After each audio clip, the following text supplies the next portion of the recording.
আজকালকার দিনে মানুষ কখনো মানুষের উপকার মনে রাখে না। সো হ্যালো এভরিওয়ান, তোমরা সবাই কেমন আছো? জলপাইগুড়ি জেলা থেকে আমি রিদিকা। আজকে নতুন ব্লগে তোমাদের সবাইকে স্বাগত। আজ সকালে ঘুম থেকে উঠে সবার আগে আমার আর মেয়ের জন্য হালকা করে একটু পাস্তা বানিয়ে নিলাম। সকালবেলা হালকা কিছু খেলে কাজ করার শক্তি পাওয়া যায়।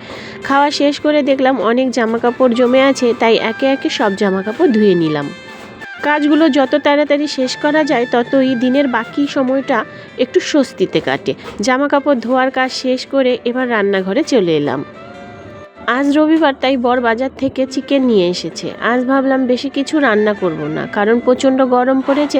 তাই আজকের মেনুতে থাকছে মাশরুম দিয়ে চিকেন কষা আর সঙ্গে ধুন্দুল বটি। রান্না শুরু করার আগে রসুন, আদা, পেঁয়াজ আর সব মশলা সুন্দর করে কেটে বেছে গুছিয়ে নিলাম।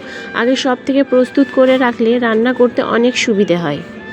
মাশরুমটাও পরিষ্কার জলে কিছুক্ষণ ভিজিয়ে রাখলাম, তাহলে ভালোভাবে পরিষ্কার হয়ে যায়।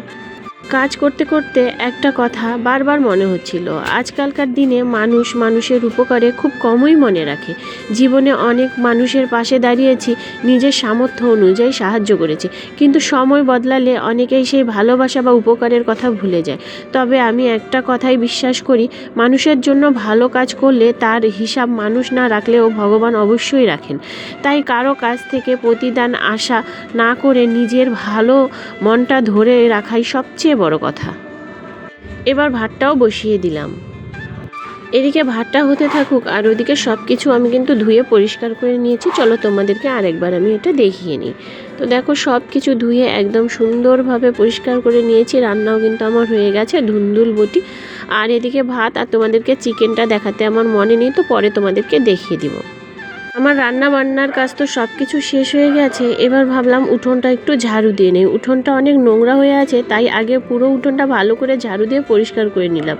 ঘর বাড়ি পরিষ্কার থাকলে মনটা অনেক ভালো লাগে। তারপর মনে পড়লো সকালে জামা কাপড় ধোয়ার সময় একটা বেড কভার ধোয়া হয়নি। আর যেহেতু আবহাওয়াটা ভালো, তাই সেটাও আমি ধুয়ে নিলাম।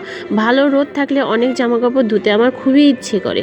এভাবে কাজ করতে করতে কখন যে পুরো দিনটা কেটে যায় বুঝতেই পারি না।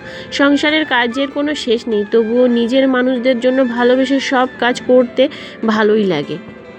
তাহলে আজকের ভিডিওটা এই পর্যন্ত। ভিডিওটা তোমাদের কেমন লাগলো অবশ্যই কমেন্ট করে জানাবে। ভালো লাগলে একটা লাইক করে দেবে, আর আমার চ্যানেলটিকে সাবস্ক্রাইব করে নেবে। আর সবাই ভালো থাকবে, সুস্থ থাকবে। আবার নতুন একটা ভিডিও নিয়ে খুব শিগগিরই দেখা হবে। আজকে ব্যাকগ্রাউন্ডে একটু মিউজিক বাজছে, জানি তোমাদের অনেক অসুবিধা হয়েছে আমার ভিডিওটা দেখতে, তাই তোমাদেরকে অসংখ্য ধন্যবাদ এত কষ্ট করে আমার ভিডিওটা দেখার জন্য। এদিকে আমার জামা কাপড় মেলা শেষ, এবার আমি স্নান করে একটু খাওয়া দাওয়া করে নেবো। আজকে খাওয়া দাওয়াটা সত্যি খুব খুব খুব ভালো হয়েছে। ধুন্দুল বটি আমারও প্রিয়, আমার মেয়েরও প্রিয়, এবং আমার বরেরও কিন্তু একটা প্রিয় খাবার। তো ধুন্দুল বটি দিয়ে প্রথমে খেয়ে নিলাম। আর এদিকে কিন্তু আমরা তিনজনই খেতে বসেছি। তো ধুন্দুল বটি দিয়ে খাওয়া দাওয়া শেষ করে তারপর এবার আমি মাশরুম দিয়ে চিকেন কষা খেতে খেতে তিনজনে মিলে অনেক গল্প করছিলাম, কারণ এই খাওয়ার আড্ডাটাই কিন্তু অন্যরকম একটা মজা। তো টাটা সকলকেই।